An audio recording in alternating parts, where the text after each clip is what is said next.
Allow me to begin with a story, one in which heartbreak and compassion swirl together into a sea of restoration. This story may be familiar to some of you, but bear with me. Matilda Wormwood, age 6, is anything but ordinary. She is bright as can be, grasping the concepts of reading and phonics as a mere toddler. So when she enters kindergarten, everything should be easy, right? Wrong. Both at home and at school, Matilda suffers from verbal and physical abuse. Matilda is a trauma victim. Her story doesn't stop here, however. Enter Miss Honey. Ever since Roald Dahl's Matilda hit the mainstream, Miss Honey has served as the archetype of a perfect teacher. Why is this? Well, when Matilda suffers from abuse from all sides, Miss Honey enters in. She takes her under her wing and shows her compassion. She shows her that she is worth more than what others say of her, that she is capable of meaningful learning and relationships, even with a broken story. Though this story is fictional, I contend that the real world needs more Miss Honeys. Educators must take their role as world changers seriously. Compassion to the hurting students in their classroom. I realize that many of you are not and will never be educators or become heavily involved in the public school systems, but I ask that you leave your ears open. My discourse concerns you as well. Throughout the course of my speech, I will make a case for trauma-informed teaching. However, each point that I make can be applied to parenthood, friendship, mentorship, outreach, and evangelism. We live in a broken and depraved world, and as Christians, each of us hold a responsibility to care for others. The reality is, each of us has friends, neighbors, family members, church members, and others who suffer from trauma. Even without a role in public schools, each of you has a responsibility to become a Miss Honey in your circles, to grow in understanding and compassion for the hurting around you. Within the classroom, however, this is especially important, and this is where my focus will lie. So many of the students entering the classroom each morning are weighed down by pains, burdens, and traumas affecting their ability to succeed. Trauma-informed education practices critically impact these hurting students. Therefore, trauma-informed teaching lies at the heart of the role of educators and school systems. Throughout the course of my speech, I will first offer both a clinical and practical definition of trauma and trauma-informed teaching. Then I will outline the importance, application, morality, and benefits of a trauma-informed approach. Finally, I will conclude with an example of how school districts can help with this issue and how the average citizen can help. Before I begin my discussion of trauma-informed teaching, I must first define what I mean by trauma. In his book, Trauma, the Invisible Epidemic, psychiatrist Paul Conti defines trauma as the type of emotional or physical pain that often goes unseen, yet actually changes our biology and psychology. What exactly is meant by this definition? Well, first, this definition indicates that trauma is based in both emotional and physical pain. It can be either from an ongoing situation, as in chronic trauma, or a single traumatic event, as in acute trauma. Second, our definition indicates that trauma actually changes a person's biology and psychology. I'll get into this a little more later on. Moving more specifically to childhood trauma, most institutions, including the CDC and most schools, use ACEs to assess, analyze, and understand childhood trauma. ACEs stands for Adverse Childhood Experiences, and it is a list of events and situations that cause trauma in a child. This list of 10 events and situations is listed on the screen. Child physical abuse, child sexual abuse, child emotional abuse, emotional neglect, physical neglect, mentally ill, depressed, or suicidal persons in the home, drug addicted or alcoholic family members, witnessing domestic violence against the mother, loss of a parent by death or abandonment by parental divorce, or incarceration of any family member for a crime. Exposure to these 10 events and situations statistically increase a child's chance of developing a trauma syndrome. For this reason, ACEs is used almost across the board to assess childhood trauma. Throughout the course of my speech, I will remain consistent with this definition and description of trauma that I have just unfolded. As I move forward into my discussion of trauma in the classroom and how trauma-informed teaching benefits students, I must first define trauma-informed teaching. According to William Steele and Kathy Malchiotti in their book, Trauma-Informed Practices with Children and Adolescents, trauma-informed care is an approach to engaging people with histories of trauma that recognizes the presence of trauma symptoms and acknowledges the role that trauma has played in their lives. In other words, a teacher must be aware of trauma, its effects, and its causes, and they must understand how to apply this to their teaching.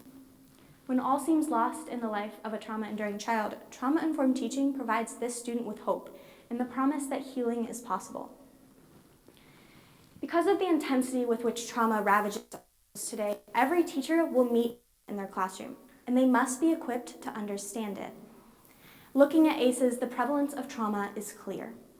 As you can see on the chart on the screen, according to a November 2019 study by the CDC, 61% of adults reported at least one ACE, and 16% reported 4 or more types of ACEs.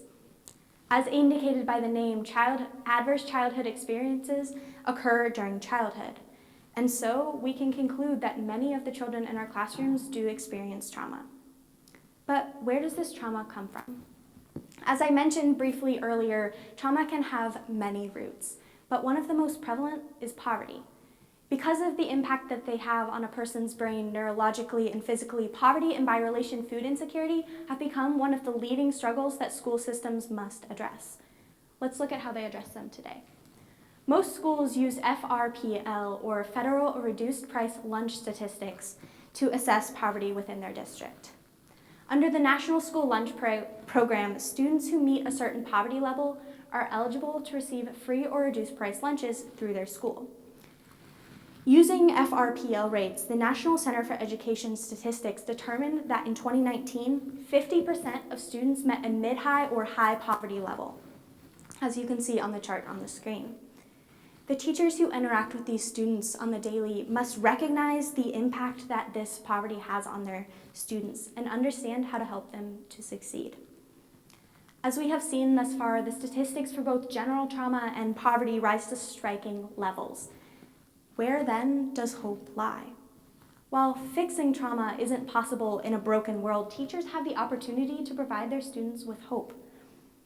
By understanding the effects that trauma has on a person behaviorally, a teacher can act in empathy and understanding for their students. Behavior issues devastate schools today, inciting frustration in teachers, principals, and students. This is no secret. During the course of my research, I interviewed Dr. Thomas Nestricht, the Early and Middle Childhood Education Director in the School of Education at Xavier University. In the past 30+ years he has been in education, he noted that behavior issues have drastically changed. When he first began teaching, behavior issues rarely arose before age 6, but in recent years, they have started to come up around age 3. But at all ages, behavior issues have intensified.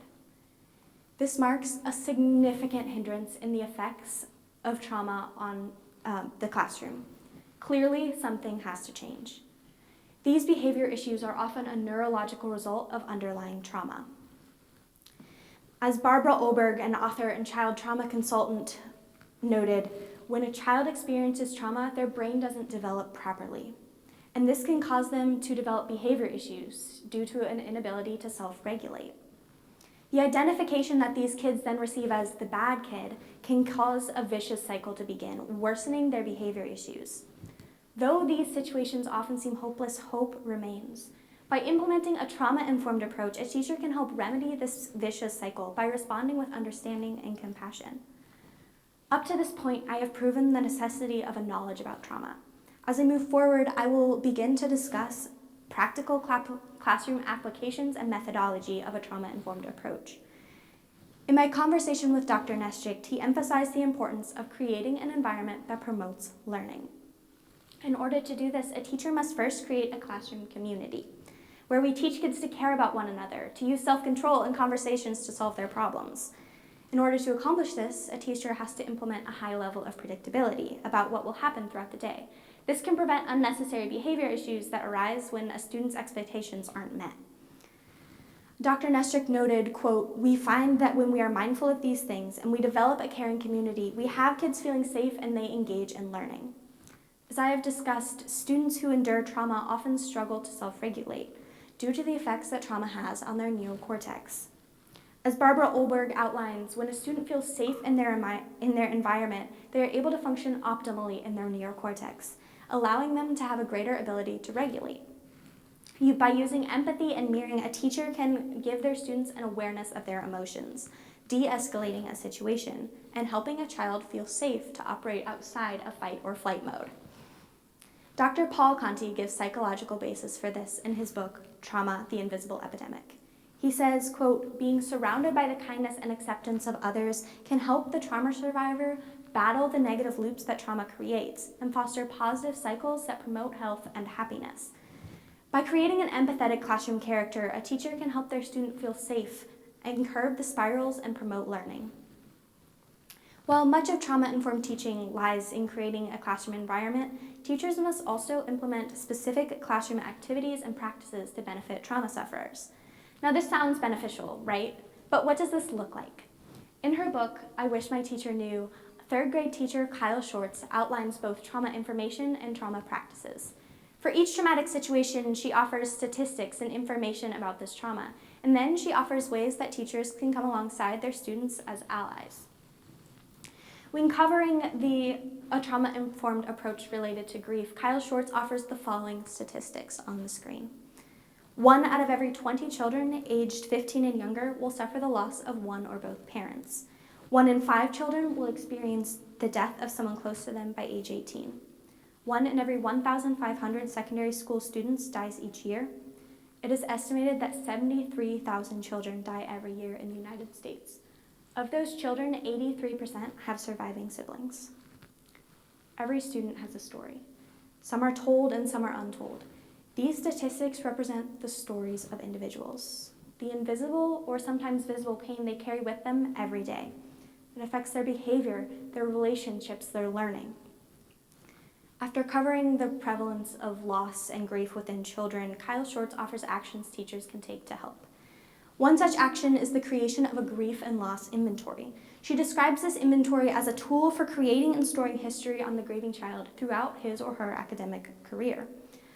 By listing an explanation of the loss, of those affected, of important dates, a record of interventions, etc., this grief and loss inventory follows a child throughout their academic career, making each teacher aware of their triggers, their painful dates, and their unique stories.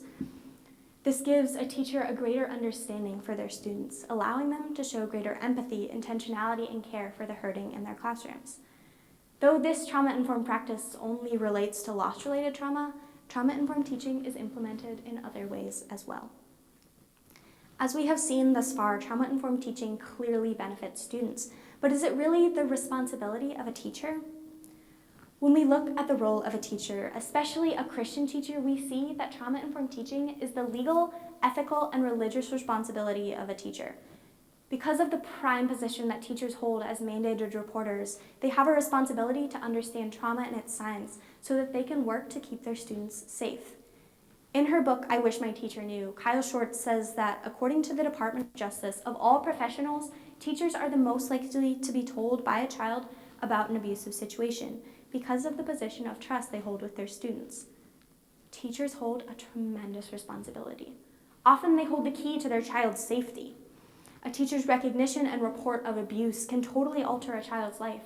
By missing the signs of abuse or trauma due to a careless lack of knowledge about these signs, a teacher acts unethically and allows their student to remain in a dangerous situation. While mandated reporting is the legal and ethical responsibility of all teachers, it also delves into the realm of faith for a Christian teacher. In Colossians 3, Paul outlines what it means to live as if we are made alive in Christ. He says in verse 12 that believers must clothe themselves with compassion, kindness, humility, gentleness, and patience because they are God's chosen people. Each of these virtues lies at the heart of a trauma-informed approach. A teacher can't act in full compassion without seeking to understand her hurting students, nor can she create a healing classroom environment without seeking to understand her students and acting in humility, gentleness, and patience. As we have seen thus far, trauma-informed teaching is the legal, ethical, and religious responsibility of all teachers. Now, despite the clear benefits of a trauma-informed approach, some would argue that trauma-informed teaching puts an extra, unnecessary burden on students, a group who already suffers from extreme stress, burnout, and mental health issues. This concern is valid in many ways, yet it is illegitimized by the side benefits of a trauma-informed approach. Admittedly, teachers suffer from a high level of stress, often leading to burnout. Let me draw your attention to the statistics on the screen. According to a 2017 survey by the American Federation of Teachers, 23% of teachers reported that work was always stressful, and 38% reported that it was often stressful. In the same survey, 32% of educators reported that their mental health was not good for 7 or more of the past 30 days. Compared to those of other professions, these statistics prove that the mental health crisis of America hits the teaching profession full force. So many argue that teachers have enough on their plates, that they can't be expected to add significant trauma education to their already overburdened workload, that trauma-informed teaching should be a choice, not an expectation. But when we look at the benefits of trauma-informed teaching, this argument loses its traction. In her extensive studies and writings on the topic, Barbara Olberg addresses this concern. She says, quote, adding yet another issue for teachers and schools with an already overburdened schedule may seem unthinkable. However, the promise of reducing teacher frustration and stress while recovering time lost to behavior issues puts trauma recovery strategies into a more inviting framework. Generating academic success can reduce teacher stress and renew both educators and students. The core idea of trauma-informed teaching is to promote healing. And when we promote healing, we improve behavior. And when we improve behavior, we take away stress from teachers, ultimately benefiting both teachers and students. Trauma-informed teaching can increase the load on a teacher.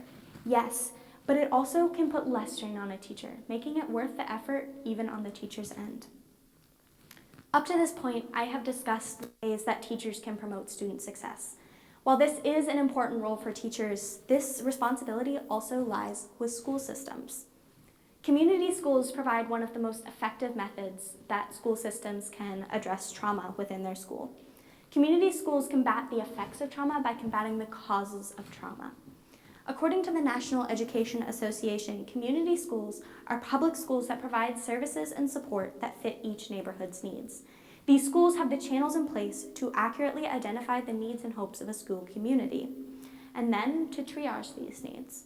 By understanding the causes of trauma, poverty, food insecurity, homelessness, unemployment, etc., community schools work to fight trauma by supporting both families and students. Now this sounds great, right?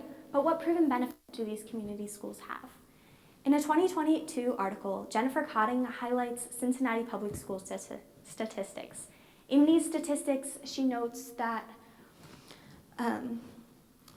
after entering a community school concept, the achievement gap between Black and white students was reduced from 14.5% to 4.5% from 2004 to 2015. And graduation rates increased over 11 percentage points from 2014 to 2020. This marks a significant leap in the success of Cincinnati's schools. Their success doesn't stop here, however. Community schools are also known to benefit the communities they serve.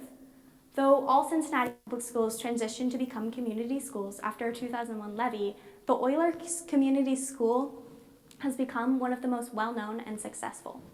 The Oilers School lies in an area of Cincinnati, Lower Price Hill, with a poverty rate of nearly 50%.